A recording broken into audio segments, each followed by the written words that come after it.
In today's video, I'll show you on how you can add text to model in Bambu Studio.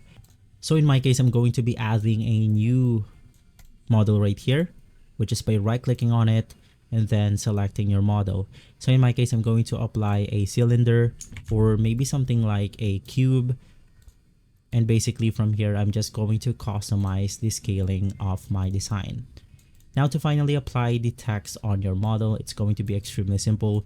You then want to select your model right here, and then you want to choose the text shape option. So in my case, I've put my channel name, which is going to be guide to everything. And of course, you can edit out whatever you want to. We have the fonts right here.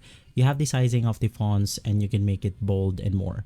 If you want more options, just click on the advanced right here and you will be able to edit way more options than the normal one.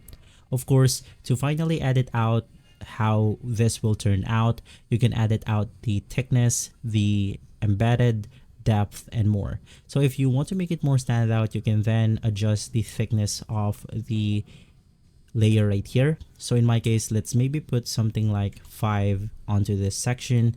And as you can see, it will completely show up onto our design. We also have the embed if you want to. And of course, you can gap the text accordingly.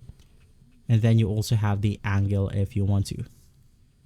From there, basically, you have applied your text onto your model. If this video has been helpful, leave a like, subscribe, and follow Guide to Everything for more videos like this. Thanks for watching.